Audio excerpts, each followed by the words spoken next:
기근이 더욱 심하여 사방에 먹을 것이 없고 애굽 땅과 가나안 땅이 기근으로 황폐하니 요셉이 곡식을 팔아 애굽 땅과 가나안 땅에 있는 돈을 모두 거두어 들이고 그 돈을 바로의 궁으로 가져가니.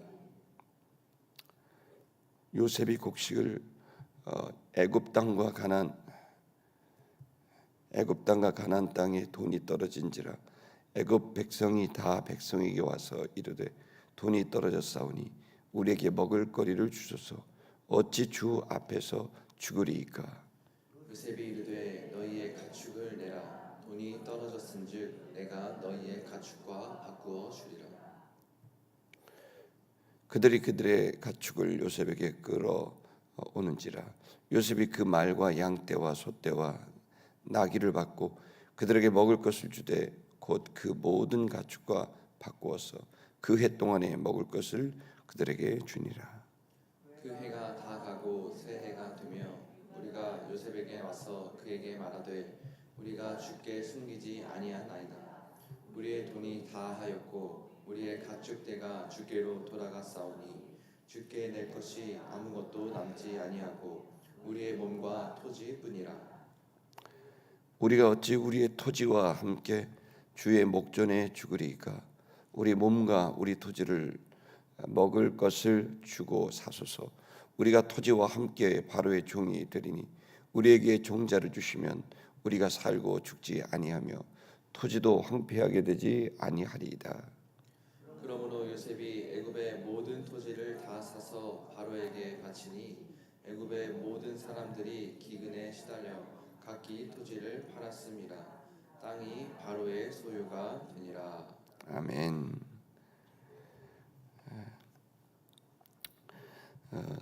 오늘은 이렇게 한 5개 지역에서 새벽 예배가 이렇게 드려지고 있습니다. 오늘은 그래서 우리 용산 쪽에 있는 데는 이 교회에서 이 새벽 예배가 드려지고 있습니다.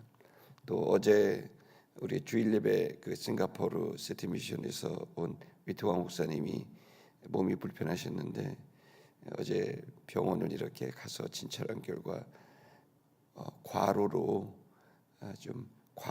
이렇게 돼서 저녁 식사를 아주 맛있게 드시고 양고기도 먹고 그리고 또 좋은 교제도 이렇게 나눠서 오늘 사실 직원들 1,000명하고 같이 왔어요. 그래서 오늘 직원 1,000명이랑 같이 싱가포르 사람들 한 1,000명이 와서 오늘 사포로로 일주일 동안 또 직원 연수를 오늘 출발해서 조금 있다가 이제 인천공항에 출발하실 겁니다. 여러분 기도해 주시고 해주셔서 얼마나 그 바쁜 여정이 하다 보니까 나이가 76세시거든요. 그러다 보니까 과로를 해가지고 전날 밤을 잠을 별로 못 주무시고 하시다가 그렇게 됐습니다. 그래서 어저께 미안하다는 말과 또 저는 또 고맙다는 말씀을 드리고 그래서 끝까지 예배하지 못해서 미안하다 그런 말씀을 해주셨는데 저는 한편으로 그분을 아니까 얼마나 헌신적으로 사역하시는지를 알고 있어서 감사한 마음을 갖습니다. 또 어제 끝까지 우리 교회를 위해 축복하시고 또 젊은이들을 많이 싱가포르로 보내라고 그러면은 또 좋은 기회들이 있을 거다 이렇게 말씀을 해주셨습니다. 그래서 여러분 걱정하실까봐 저희 그 전호수 집사님이 예배 중간에 같이 메시고 근무하는 이대 서울병원에 가서 전체 진찰을 해보니까 또 너무 좋은 무리해서 그러시다 이렇게 얘기됐습니다. 그래서 걱정 안 하셔도 되고 저보다 훨씬 더 건강하신 분인데 배드민턴도 치시고 그런데 그래서 말씀을 잠깐 나눴습니다. 오늘은 그 삶의 위기와 주님의 손길이라는 주제로 여러분과 말씀을 나누려고 합니다. 인생에는 극심한 가뭄이 올 때가 있습니다. 개인의 삶도 그렇지만은 가족에게도 그렇고 또 국가나 민족에게도 극심한 그러한 가뭄이 올 때가 있습니다. 그럴 때 하나님의 진가는 나타납니다. 우리는 1998년 7년도 IMF 때도 그렇고 또 리만 때도 그렇고 경제적인 위기가 올 때 그때가 오히려 하나님을 더 뜨겁게 만나고 또 하나님의 살아계심이 명확하게 나타나는 때인 줄로 믿습니다. 오늘 본문에도 요셉이 당대 최고의 나라인 이집트, 그 이집트가 극심한 가뭄을 맞게 됐고, 그러나 이집트는 요셉, 하나님의 사람 요셉 때문에 그 가뭄을 준비할 수 있었습니다. 그래서 오히려 그 가뭄이 이집트에게는 더 큰 기회가 되고 가장 왕성한 부강한 시대를 맞이하게 되는 그런 역사로 바뀌게 됐습니다. 성도 여러분, 저는 여러분의 인생과 또 가정의 인생 또 그리고 이 국가가 가뭄을 맞는다 할지라도 여러분 주님을 잘 붙들고 지혜롭게 준비하게 됐을 때 하나님께서 우리들에게 크신 구원과 또 복을 내려주실 줄로 믿습니다. 13절의 말씀을 다 같이 한번 읽어보도록 하겠습니다. 13절의 말씀 읽겠습니다. 시작. 기근이 더 사방에 먹을 것이 없고 애굽 땅과 가나안 땅이 기근이 황폐하니 7년 기근이 얼마나 황폐하고 처참한 상황인지를 말합니다. 기근이 더욱 심했습니다. 기근이 풍년이 7년이 와서 사람들은 너무나 호황을 누리고 먹을 것이 풍족하니까 잘 살았습니다. 그런데 바로의 꿈대로 기근이 시작되더니 1년차, 2년차, 3년차에 요셉의 가족들이 70명이 내려옵니다. 그래서 요셉이 가족들이 왔습니다.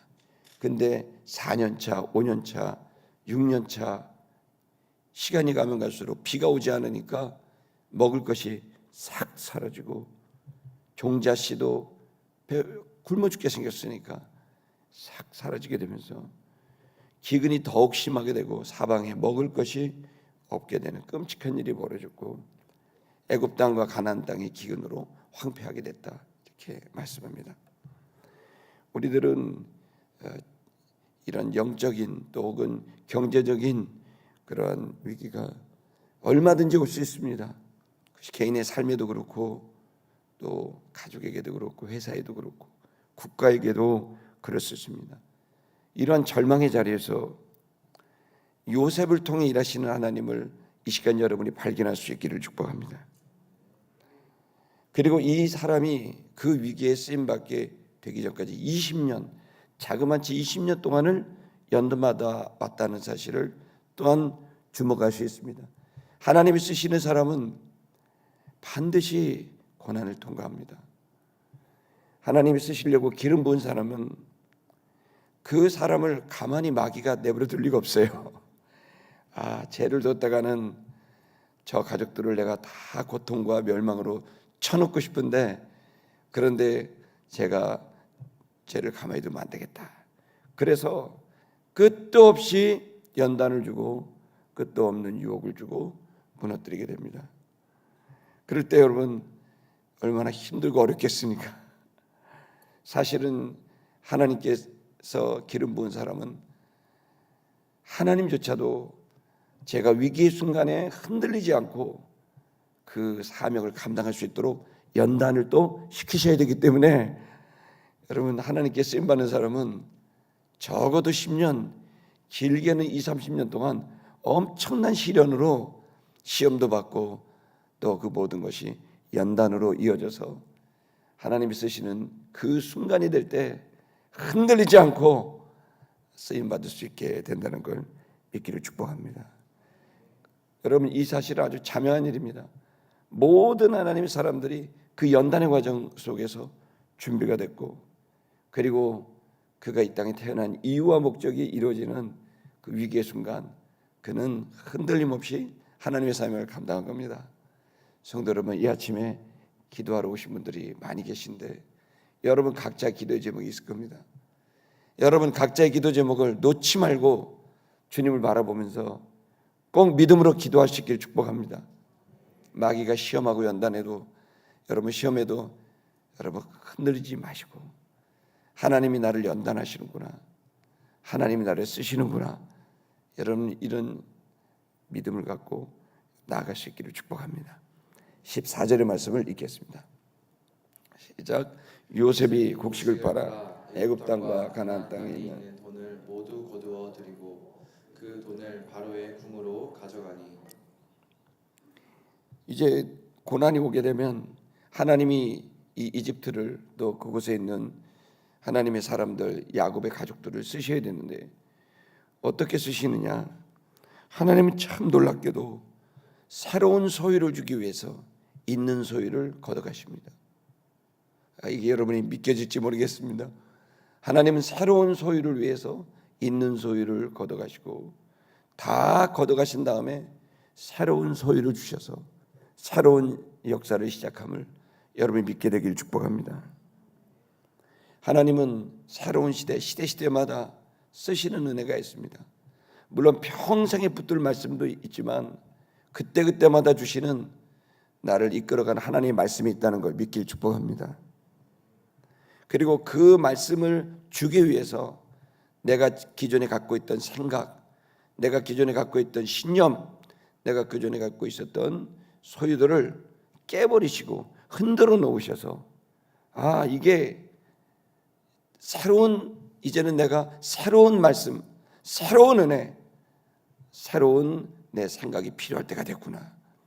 그러면서 하나님은 기존에 가지고 있었던 그게 죄나 잘못된 게 아닌데 하나님은 기존에 내가 너무나 붙들고 있는 그 말씀과 은혜와 사명을 흔들어 놓고 깨셔서 다 걷어가시고 그리고 이제는 새로운 말씀, 새로운 은혜, 새로운 사명을 주시는 줄 믿기를 축복합니다. 대한민국이 지금 그렇습니다. 노동하는 거는 휴먼 로봇이라 그래서 로봇가 다 할 겁니다. 생각하는 거는 AI라 그래서 컴퓨터가 다 할 겁니다. 그럼 사람 일하는 게 뻔하지 않습니까? 몸으로 일하든지 머리로 일하든지 둘 중에 하나인데 이게 전부 다 로봇과 컴퓨터가 이미 하고 있고 거대한 노조들이 이 문제 가지고 엄청나게 시위를 하고 수억씩 돈을 달라고 얘기를 하고 있는 겁니다. 그러나 여러분 그처럼 세상이 바뀌듯이 우리 역시도 우리의 삶과 현실이 급변하게 되는 것을 여러분 깨닫습니다. 그러나 주님을 믿는 우리들은 그 변화를 두려워하지 않기를 축복합니다. 주님이 이끌어 가시고 그리고 주님이 나에게 지혜도 주시고 능력도 주시리라는 믿음을 갖고 여러분 조금 더 흔들지 말고 주님의 그 사명의 길을 걸어갈 수 있기를 축복합니다. 15절의 말씀을 읽겠습니다. 시작. 애굽 땅과 가나안 땅에 돈이 떨어진지라 애굽 백성이 다 요셉에게 와서 이르되 돈이 떨어졌사오니 우리에게 먹을 거리를 주소서 어찌 주 앞에서 제일 먼저 하는 일은 기근은 돈이 떨어지는 겁니다. 돈이 수지 조각이 되는 거예요. 당시에도 돈이 있고 엽전이 있고 그랬는데 돈이 전부 가치가 떨어지고 이제는 돈이 아닌 그러한 기근이 오게 되고 오늘날로 말하면 어려운 말로 인플레이션이라고 그러죠. 그래서 물가가 치솟고 돈이 종이 쪼가리가 되고 제가 아프리카에 선교를 갔는데 저한테 어떤 분이 1조를 주더라고요.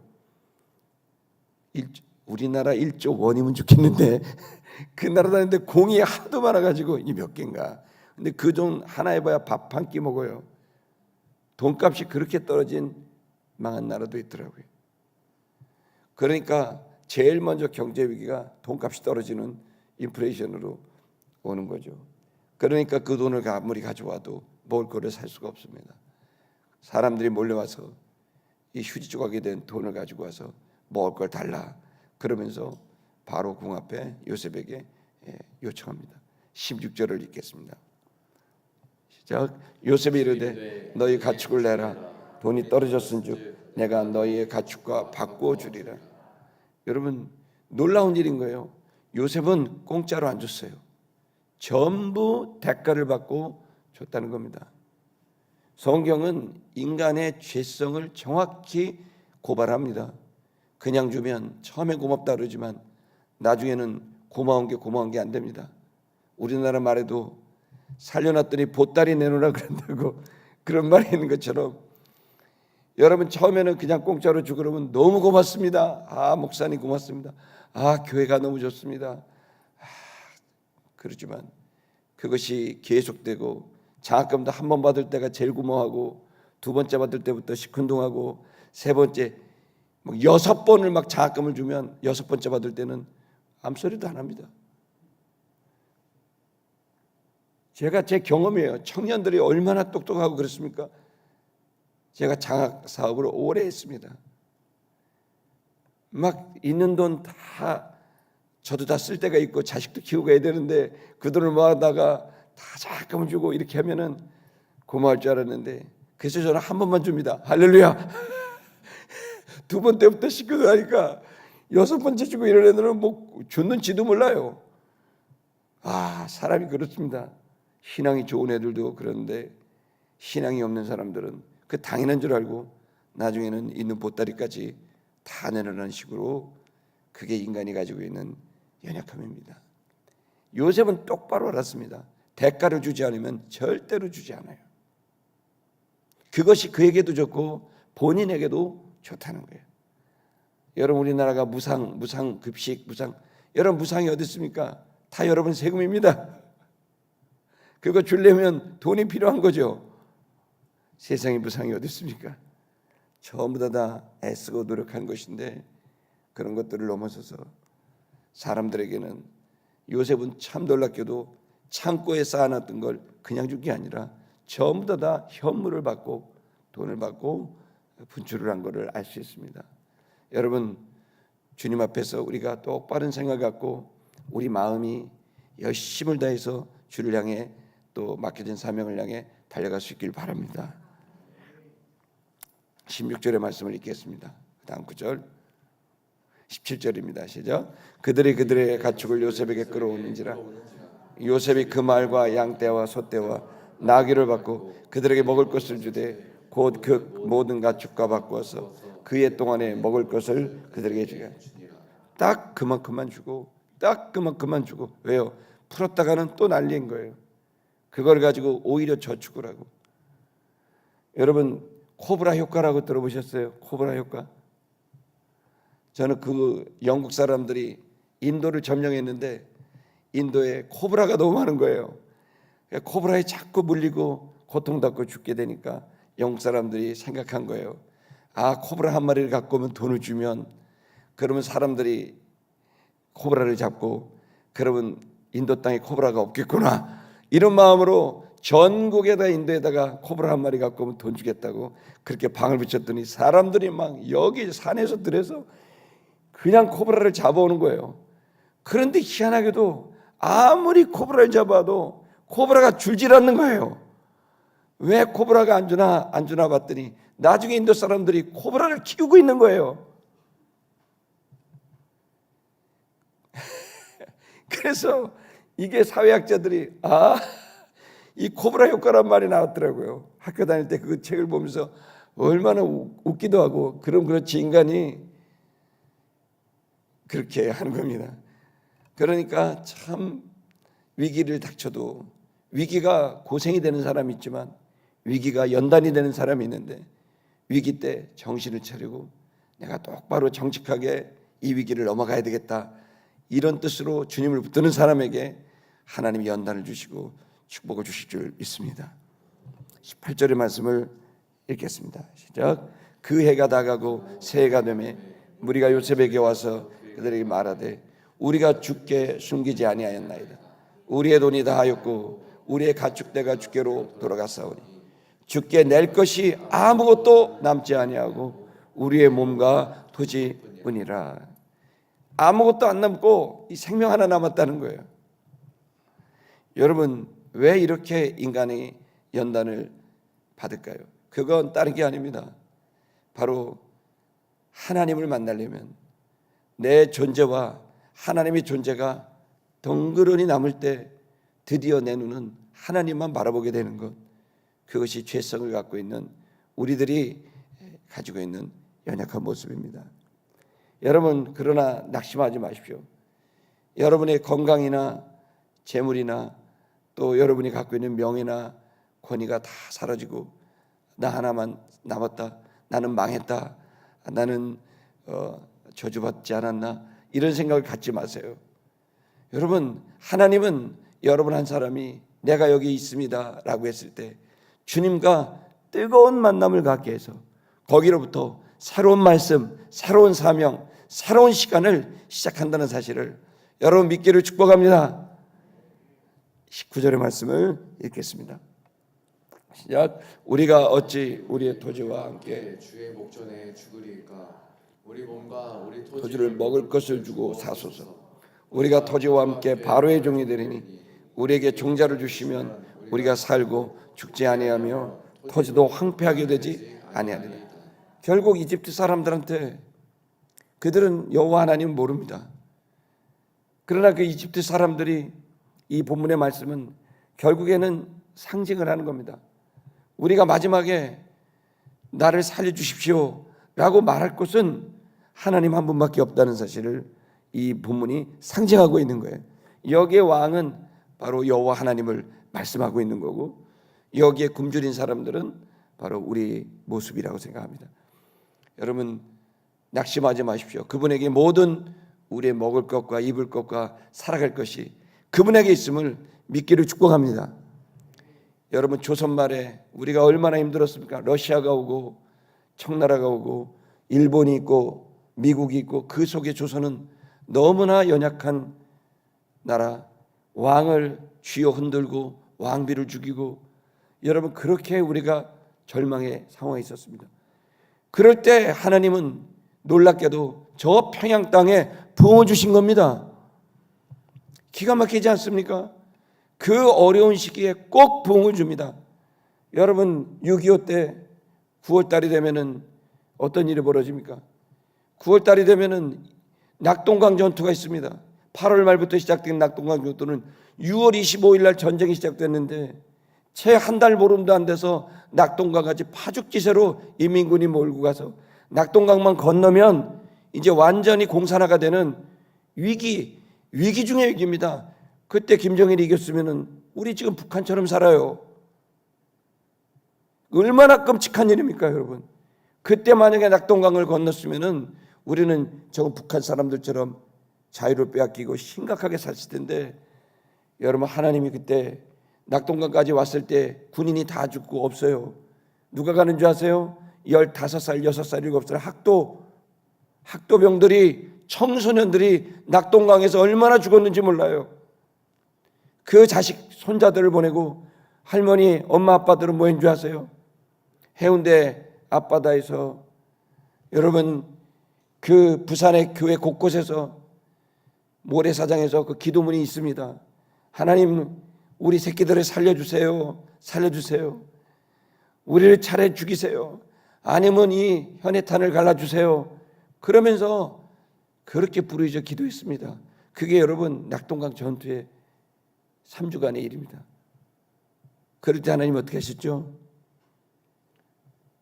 여러분 하나님 너무나 놀랍게도 9월 18일이든가요? 정확히 날짜가 지금 모르는데 인천 상륙작전이 벌어진 겁니다. 아멘을 잘 안 하시네요. 저는 그 옛날에 역사책 보면서 이야 기가 막힌 일이다. 우리는 꿈에도 생각하지 못하고 현해탄에서 다 빠져 죽는다. 인민군에게 죽는다고 생각을 하고 피난을 와도 소용없구나. 완전히 아무것도 없이 생명만 남았는데 그때 했던 게 뭐냐?